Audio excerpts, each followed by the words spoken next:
오늘은 우리가 지난 주일에 이어서 스데반의 설교 두 번째 시간으로 함께 말씀을 살펴보고자 합니다. 지난 주일은 우리가 스데반의 설교 가운데 아브라함에 관한 말씀을 함께 보았는데요. 아브라함은 하나님의 약속을 믿고 기다림을 통해 하나님과 믿음의 관계를 이어갔다라는 말씀이었습니다. 오늘 이어지는 스데반의 설교는 요셉에 관한 말씀입니다. 먼저 9절은 이렇게 시작합니다. 여러 조상이 요셉을 시기하여 애굽에 팔았더니 하나님이 그와 함께 계셔라고 그렇게 말씀이 시작되고 있습니다. 스데반의 설교 이 9절의 말씀을 보면 이 한 절 속에 크게 세 부분으로 나눌 수가 있는데요. 이 부분은 창세기 37장과 39장의 내용을 담고 있습니다. 첫째, 여러 조상이 요셉을 시기하였다라고 그렇게 기록되어 있죠. 왜 시기하였는가? 창세기 37장 4절에 보면 성경은 이렇게 말씀합니다. 그의 형들이 아버지가 형들보다 그를 더 사랑함을 보고 그를 미워하였다라고 성경은 말씀합니다. 아버지가 즉 야곱이 요셉을 자신의 형들보다 더 많이 사랑하였기에 형들은 그 사랑을 시기하고 미워했음을 오늘 성경은 말씀합니다. 이어지는 37장 5절에서는 또 이렇게 성경은 기록하고 있죠. 요셉이 꿈을 꾸고 자기 형들에게 말하며 그들이 그를 더욱 미워하였다라는 거죠. 아버지의 사랑을 독차지하는 것도 미움인데 어느 날 요셉이 꿈을 꾸고 형들에게 그것을 말합니다. 형들의 세운 곡식단이 있었는데 자신이 세운 곡식단을 향하여 절하는 꿈을 꾸었다라는 거죠. 또 한 번의 꿈을 또 꾸었는데 11별과 해와 달이 자기를 향해서 절하는 꿈을 꾸었다라고 말하게 됩니다. 이 말을 듣고 창세기 37장 11절에 보면 그의 형들이 그 말을 듣고 더욱 시기하게 되었다라고 성경은 말씀합니다. 이 형들의 시기함, 여러분들 시기의 마음이 왜 생겨나게 되었을까요? 사랑받지 못하고 또 동생이 하나님이 주시는 꿈을 가졌기에 시기하였다라고 우리가 성경 속에서 살펴볼 수 있는데요. 이 시기하였다라는 헬라어 단어가 젤로오라는 단어입니다.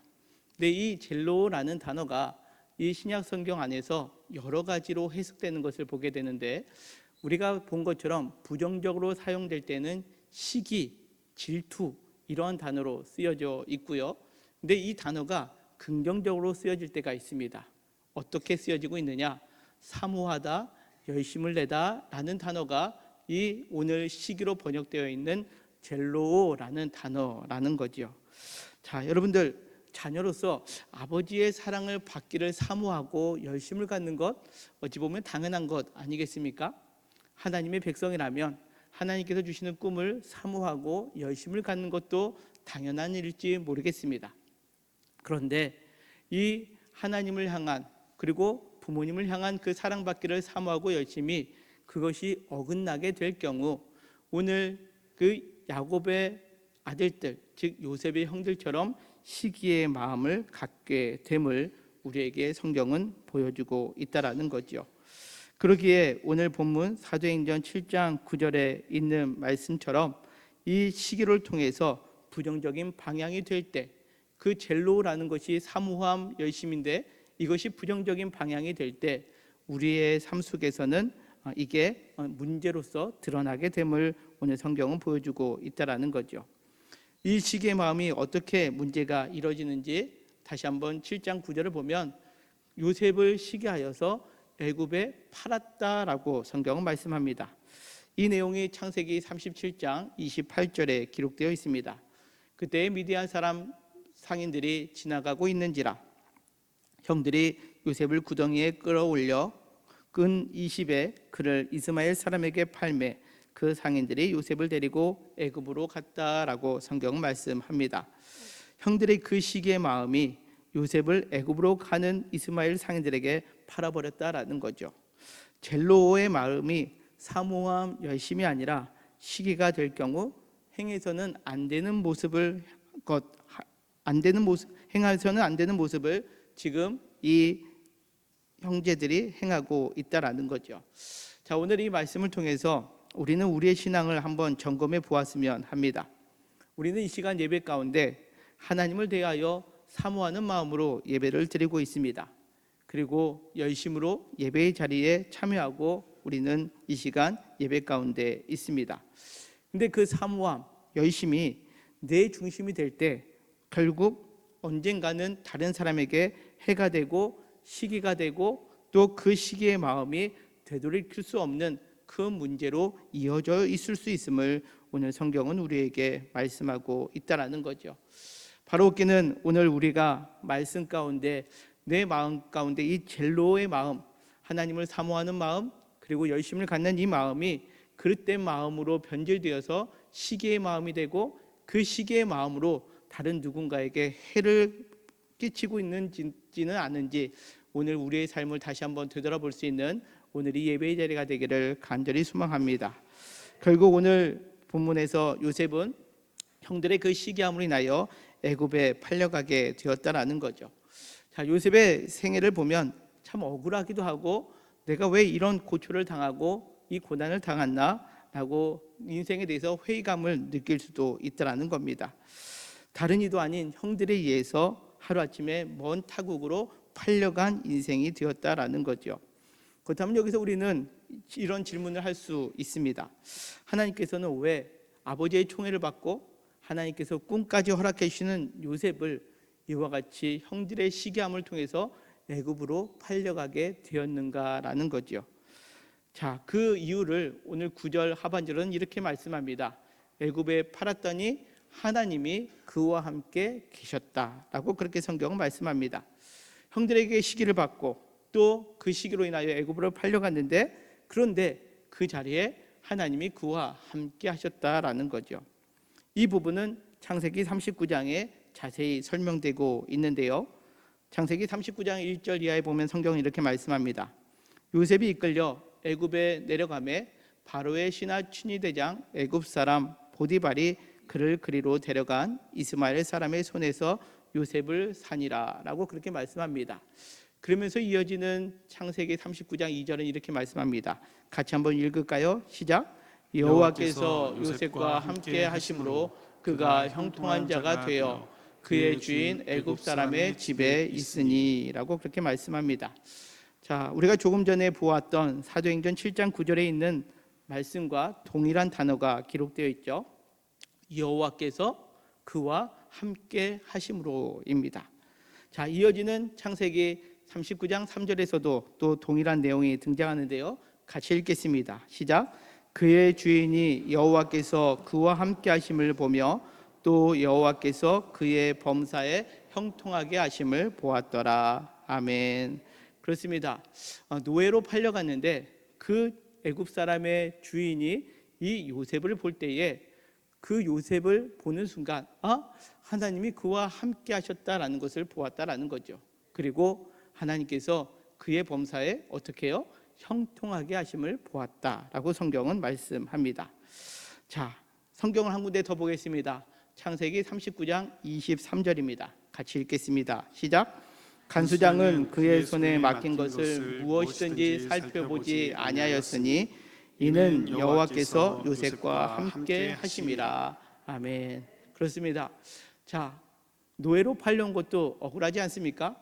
근데 요셉은 하나님이 함께 하셔서 형통한 자가 되었다라고 성경은 말씀합니다.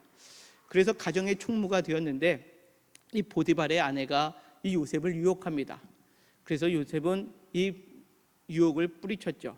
그러자 누명을 쓰게 되고 그 누명으로 인하여 옥에 갇히게 되고, 근데 그 옥에 갇히는 동안에 간수장이 그 요셉을 볼 때에 요셉이 여호와와 함께하는 것을 보았다라고 오늘 성경은 그렇게 말씀합니다.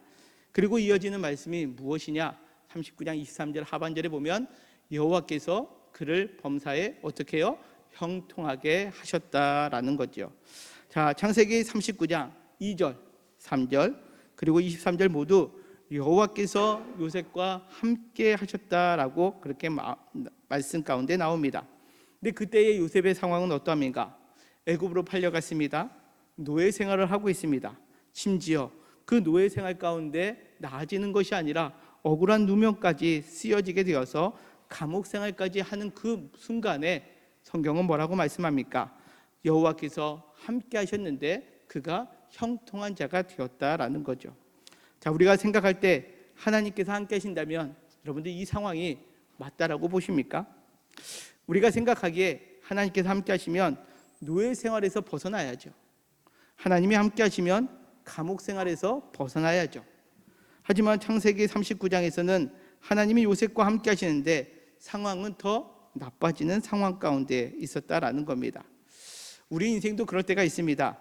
우리가 하나님을 잘 믿고 예수 그리스도를 구주로 고백하며 믿음의 길을 걸어가는데 뜻하지 않게 다른 사람의 시기를 받아 어려운 일을 당할 때가 있습니다. 그럴 때 우리는 기도하죠. 그리고 하나님께 간구합니다. 그런데 그 기도와 간구 가운데 하나님께서 그 상황을 극복하게 해주시는 것이 아니라 오히려 억울한 누명을 쓰고 더 힘들고 어려운 순간을 맞이할 때가 생긴다라는 겁니다. 여러분들, 그때를 여러분들은 무엇이라고 말합니까?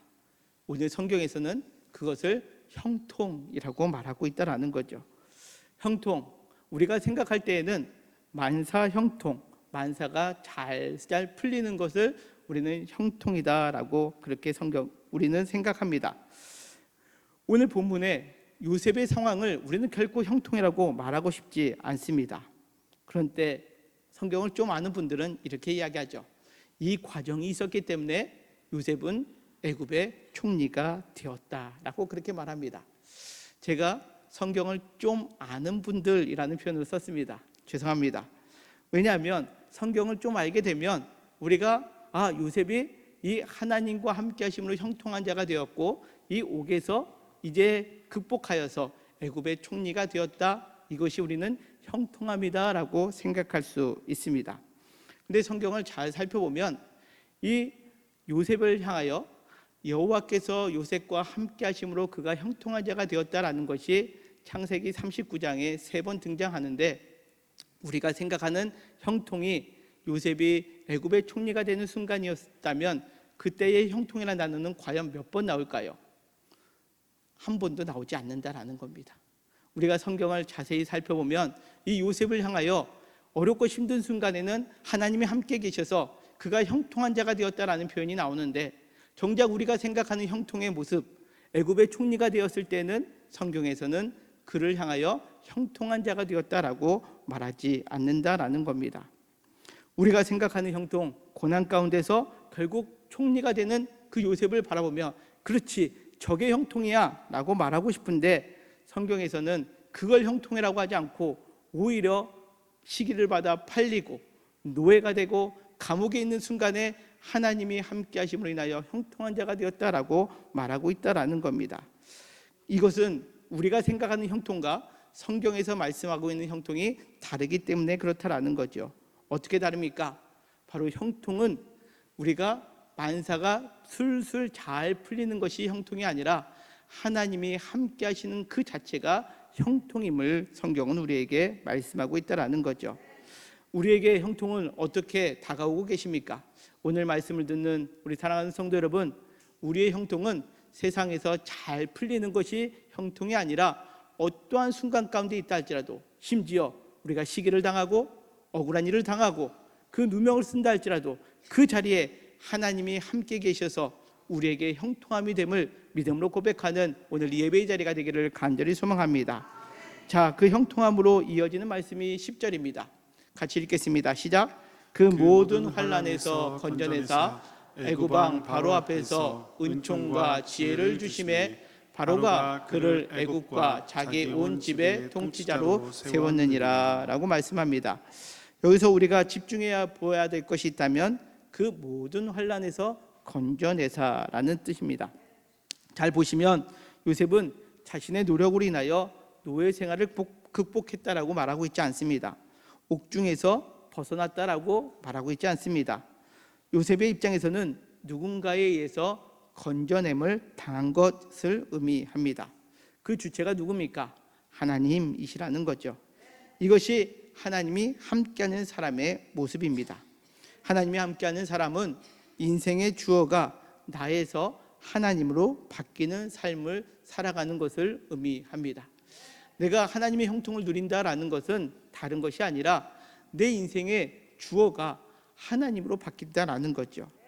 예를 들어 볼까요? 자, 우리가 이런 표현을 자주 씁니다.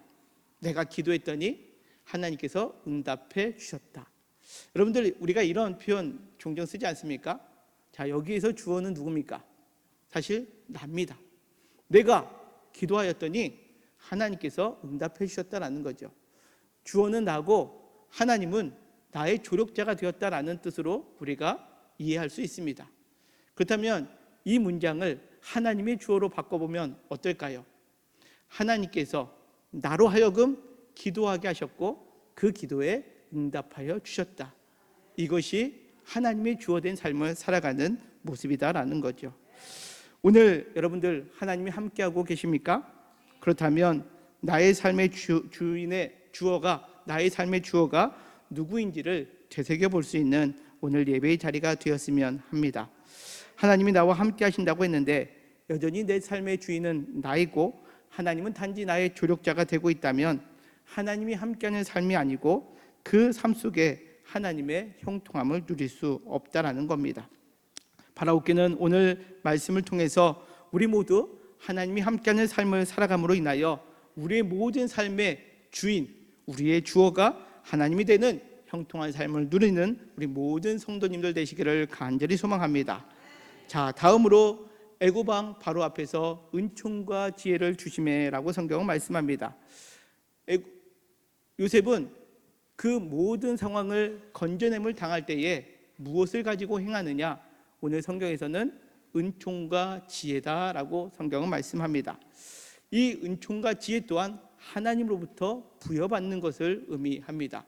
내가 가지고 왔던 그동안의 지식과 경험으로 내 어려움을 극복하는 인생이 아니라 그 하나님 앞에 주어로 삶을 살아가는 사람은 하나님께서 어떠한 누구든지 앞에서든지 은총과 또 지혜의 삶을 살아가게 된다라는 거죠. 그럴 때에 바로가 그를 애굽과 자기 온 집의 통치자로 세웠다라고 성경은 말씀합니다. 자, 이 부분을 보면 또 우리는 의아하게 생각합니다. 결론은 애굽의 총리가 된 것 아니겠습니까? 라고 우리가 그렇게 생각하지 않습니까? 그렇잖아요. 어렵고 힘들어서 하나님과 함께 했더니 형통한 자가 되어서 그 환난에서 건져주시고 은총과 지혜를 얻어서 결국 뭐가 됐다? 온 애굽의 통치자가 되었다. 총리가 되었다. 그게 하나님의 형통 아니겠습니까? 라고 우리가 생각할 수도 있다는 거죠. 근데 오늘 우리는 이 말씀을 계속해서 살펴볼 때 11절 말씀 이하로도 계속해서 보아야 한다는 거죠. 자, 11절에 있는 말씀 같이 읽겠습니다. 시작. 그때에 애굽과 가나안 온 땅에 흉년이 들어 큰 환난이 있을세 우리 조상들이 양식이 없는지라. 아멘. 자, 11절에 보면 두 지역의 이름이 나옵니다. 하나는 애굽, 하나는 가나안입니다. 두 지역에 오늘 성경에 보니까 흉년이 들었고 큰 환난이 있었다라고 성경은 말씀합니다. 자, 애굽을 당시에 사람들은 생각할 때에 죄가 많은 땅입니다. 이방 땅입니다. 그러기에 어찌 보면 그 죄 많은 땅, 이방인들이 사는 땅에는 흉년이 들고 또 환난이 있는 것을 당연스럽게 생각할 수도 있습니다. 하지만 이어서 나오는 가나안은 어떠한 땅입니까? 하나님의 약속의 땅 아닙니까? 하나님께서 그 약속의 백성들에게 주시겠다고 하는 그 땅에도 무엇이 있습니까? 흉년이 있고 큰 환난이 있었다라는 겁니다. 그런데 이어지는 12절은 이렇게 말씀합니다. 야곱이 애굽에 곡식이 있다는 말을 듣고 먼저 우리 조상들을 보냈다라고 성경은 말씀합니다. 애굽 땅, 가나안 땅 모두에게 큰 흉년이 있었는데 곡식이 있는 땅은 가나안 땅이 아니라 애굽에 곡식이 있었다라는 거죠. 애굽에 곡식이 있었던 이유는 무엇입니까? 하나님과 함께하던 요셉이 있었기 때문이었고 그 요셉이 그 하나님이 환난에서 건져내 주사 은총과 지혜를 주심으로 인하여 그 애굽 땅에 곡식이 있는 삶을 살게 되었음을 성경은 우리에게 말씀합니다. 오늘 스데반의 설교 가운데 하나님이 함께 하시는 요셉이 등장하는 이유 우리는 이곳에서 살펴볼 수 있는데요. 스데반은 이스라엘 사람들에게 요셉의 형제들을 우리의 조상들이라고 표현을 합니다. 그 조상들의 약속인 땅은 가나안 땅에 살고 있었죠. 그 조상들이 가나안 땅에 살고 있는 것은 하나님의 약속 가운데 맞는 걸까요? 틀린 걸까요? 이 시점에서는 틀린 겁니다. 왜냐하면 우리가 사도행전 7장 5절 이하에 있는 말씀을 다시 한번 보면 이렇습니다. 그러나 여기에서 발 붙일 만한 땅도 유업으로 주시지 아니하시고 다만 이 땅을 아직 자식도 없는 그와 그 후손에게 소유로 주신다고 약속하셨으며 하나님이 또 이같이 말씀하시되 그 후손이 다른 땅에서 나그네가 되리니 라고 말씀해 주셨다라는 거죠. 하나님의 약속의 땅이긴 합니다. 그러나 지금은 그 땅에 하나님의 백성이 거하는 것이 아니라 하나님의 백성들은 다른 땅에서 나그네의 세월을 보내야 된다라는 거죠. 근데 여전히 그 야곱과 그의 아들들은 어디에 머물러 있었습니까? 가나안 땅에 머물러 있었다라는 거죠. 그때에 이어지는 13절 14절은 이렇게 말씀합니다. 또 제차 보냄에 요셉이 자기 형제들에게 알려지게 되고 또 요셉의 친족이 바로에게 드러나게 되니라. 요셉이 사람을 보내어 그의 아버지 야곱과 온 친족 75사람을 청하였더니 라고 그렇게 성경은 말씀합니다. 요셉에 의해서 이제 형제들이 바로에게 드러났다라고 표현되고 있고요. 야곱을 비롯한 모든 가족들이 이제 요셉의 청함을 받고 가나안 땅에서 애굽으로 옮겨지게 되었다라는 것이 오늘 사도행전 7장에 나와 있는 말씀의 내용입니다. 이것을 창세기 45장에서는 이렇게 표현하고 있습니다. 요셉이 그 형들에게 자신을 드러낸 다음에 하는 말인데요. 5절 말씀입니다. 같이 한번 읽겠습니다. 시작. 당신들이 나를 이곳에 팔았다고 해서 근심하지 마소서, 한탄하지 마소서. 하나님이 생명을 구원하시려고 나를 당신들보다 먼저 보내셨나이다. 아멘. 그렇습니다. 자, 오늘 요셉의 말에 주어가 누구입니까? 계속해서 하나님이라고 표현하고 있습니다. 내가 여러분들을 초청했습니다.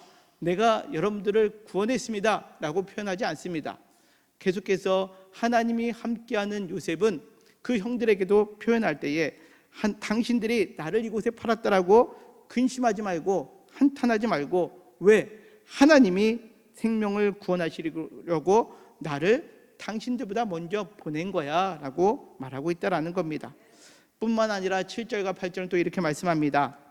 하나님이 큰 구원으로 당신들의 생명을 보존하고 당신들의 후손을 세상에 두시려고 나를 당신들보다 먼저 보내셨다라는 거죠.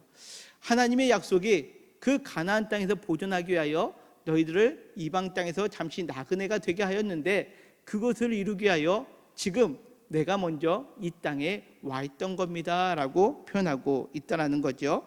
그리고 이어지는 8절에 이렇게 말씀합니다. 그런즉 나를 이리로 보낸 것은 당신들이 아니요 하나님이시라. 자, 8절 하반절 읽겠습니다. 시작. 하나님이 나를 바로에게 아버지로 삼으시고 그 온 집의 주로 삼으시며 애굽 온 땅의 통치자로 삼으셨나이다. 아멘. 자, 요셉이 애굽의 통치자가 된 것은 누가 시킨 거라고요? 하나님이 시킨 것이다 라고 말씀합니다. 하나님이 여전히 주어가 되고 있죠. 하나님이 함께 계셔서 총리가 된 결정을 이야기하는 것이 아닙니다. 오늘 창세기 45장 7절과 8절의 말씀을 보면 하나님이 함께 하셔서 우리 조상들에게 약속한 것을 기다리는 가운데 이루어감에 있어서 내가 총리가 되어 여러분들을 이곳에 옮긴 겁니다 라고 표현하고 있다는 거죠. 하나님의 약속을 이루어가는 과정 속에 내가 총리가 되고 통치자가 된 거지, 이것이 내 인생의 결론이 되어서 이것만 바라보고 형통합니다라고 말하고 있는 것이 아니다라는 겁니다. 하나님의 약속을 이루어가기 위하여 때로 고난과 역경의 순간을 만날 때가 있습니다. 그러나 때로는 요셉처럼 그 고난을 극복하고 높은 자리에 서는 순간을 만날 때도 있다라는 겁니다. 그러나 더 중요한 것은 무엇이냐? 하나님이 함께 하심으로 우리는 진정한 형통은 그 무언가를 이루어가는 과정이 아니라, 이루고자 하는 것이 목표가 아니라 그 이루어가는 과정 속에 하나님의 약속이 우리의 삶 속에 드러나는 것, 이것이 오늘 하나님이 함께하는 요셉에게 주시는 형통함임을 우리는 잊지 말아야 합니다. 스데반은 오늘 요셉의 모습을 통해 무엇을 전하려고 하고 있습니까?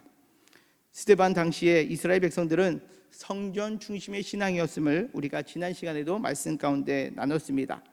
그들은 성전 중심의 신앙을 가지고 자신들만이 하나님의 택한 백성이고, 그리고 이곳에서 열심으로 신앙생활하면 세상에서 잘 되고 어려운 가운데서도 그들은 극복되는 것, 그것이 신앙의 본질로 생각했습니다. 그러다 보니 하나님의 뜻을 전하고 있는 예수 그리스도를 시기하여 십자가에 못 박는 것도 서슴지 않았고, 스데반을 향해서도 미움과 시기로 가득 찬 모습으로 지금 쳐다보고 있는 그 상태, 그것이 바로 이스라엘 백성들의 모습이었다라는 겁니다. 이러한 상황 속에서 스데반은 지금 이스라엘 백성들의 모습이 약속을 받고 그 약속을 이루어가는 하나님의 백성의 모습이 아님을 요셉을 통해서 전하고 있었다라는 거죠. 스데반은 요셉을 통해서 하나님의 백성은 장소나 환경의 조건에 흔들리는 것이 아니다라는 것을 말하고 있다라는 겁니다. 그렇다면 하나님이 언제나 함께함으로 하나님의 약속으로 이루어가는 삶은 어떠한 삶인가? 우리는 고린도전서 3장 16절 이하의 말씀을 통해서 함께 살펴보았으면 합니다. 16절부터 18절까지의 말씀인데요, 같이 읽겠습니다. 시작. 너희는 너희가 하나님의 성전인 것과 하나님의 성령이 너희 안에 계시는 것을 알지 못하느냐? 누구든지 하나님의 성전을 더럽히면 하나님이 그 사람을 멸하시리라. 하나님의 성전은 거룩하니 너희도 거룩하니라. 아무도 자신을 속이지 말라. 너희 중에 누구든지 이 세상에서 지혜 있는 줄로 생각하거든 어리석은 자가 되라. 그리하여야 지혜로운 자가 되리라. 아멘. 그렇습니다. 우리 안에 하나님이 함께 계실 때 우리가 하나님의 성전이 되고, 하나님의 그 성전으로 삶을 살아갈 때에 우리가 비로소 지혜로운 자가 됨을 오늘 성경은 말씀합니다. 오늘 요셉의 삶이 바로 우리의 삶이 될 수 있음을 고린도전서 3장은 말씀하고 있다라는 거죠. 그러나 우리는 어떠한 삶을 살아가고 있습니까? 때때로 우리는 우리 자신을 속이고 있습니다. 하나님이 나와 함께 하셔서 내가 형통한 자가 되어서 성공하기를 바라고 있다라는 거죠. 하나님이 함께 계시면 내 걱정 근심 사라지기를 바라고 있고, 하나님이 함께 계셔서 내 문제가 해결되는 삶, 그것이 우리는 내가 신앙생활을 잘하고 있다라고 스스로 속이고 있다라는 거죠. 근데 그것이 바로 내가 주어된 삶을 살아가고 있는 모습, 그래요 내 스스로를 속이고 있는 모습이다라는 겁니다. 그런데 오늘 고린도전서 3장 18절은 뭐라고 말씀하고 있습니까? 우리는 그런 곳에서 어리석은 자가 되어야 된다라는 거죠. 그리고 하나님의 지혜로운 자가 되어서 모든 것이 하나님의 주어된 삶, 하나님이 지금 내 안에 계셔서 나를 성전 삼아주시고 내가 이제는 이 땅에서 삶을 살아가는 매 순간순간마다 하나님의 약속을 이루어가는 삶이 되는 것을 오늘 성경은 우리에게 말씀합니다. 그러기에 하나님이 함께 하심으로 하나님의 약속을 이루어가는 삶, 이것이 우리가 이루어가야 될 삶임을 여러분들 믿음으로 고백하는 오늘이 예배의 자리가 되기를 간절히 소망합니다. 오늘 이 어렵고 힘든 가정 속에서 요셉은 형들의 시기를 받았습니다. 누명으로 옥에 갇히기도 했습니다. 그러나 하나님이 함께 하심으로 형통한 자가 되었습니다. 하나님이 함께 하심으로 인하여 아버지를 약속의 땅으로 다시금 이끌고 그곳에서 나그네의 삶으로 마감하게 한 것이 누구입니까? 요셉입니다. 야곱은 가나안 땅을 벗어나면 큰일 날 줄 알았습니다. 그러나 그것은 야곱의 생각이었죠. 그러나 하나님은 요셉을 통해서 하나님의 약속대로 그 땅을 떠나 나그네의 생활로 마무리할 수 있게끔 한 것, 그것이 하나님과 함께했던 요셉의 모습이었다라는 거죠. 형제들은 자기 중심으로 시기적인 삶을 살아갔습니다. 시기하고 질투하고 다툼의 삶을 살았습니다. 그러나 하나님이 함께한 이 요셉을 통해서 형제들은 그 꿈대로 요셉의 발 앞에 무릎 꿇게 되고 하나님의 살아계심을 누리며 형제간의 우애를 회복하는 모습을 오늘 성경은 우리에게 보여주었다라는 겁니다. 여러분들, 우리의 가족이 화목하기를 원하십니까? 그렇다면 우리 한 사람 한 사람이 하나님과 함께하는 삶을 살고 내 삶의 주어가 하나님으로 바뀔 때에 이와 같은 은혜의 삶을 살아가게 될 줄 믿음으로 고백하는 오늘 이 예배의 자리가 되기를 간절히 소망합니다. 이제 우리가 찬송가 384장을 부를 텐데요, 오늘 찬송가의 가사 끝에는 이런 가사가 나옵니다. 무슨 일을 만나든지 만사형통하리라. 사실 그동안 우리가 이 찬양을 부를 때에 무슨 일을 만나든지 모든 만사가 잘 돼야 돼 라는 마음으로 우리가 이 찬양의 가사를 불렀다면, 오늘부터 이 찬양의 가사의 의미가 바뀌었으면 좋겠습니다. 무슨 일을 만나든지 잘 된다라는 것이 아니라 무슨 일을 만나든지 하나님이 함께 하리라, 이 형통함을 누리고 고백하는 우리 영통교회 모든 성도님들 되시기를 주님의 이름으로 간절히 축원합니다.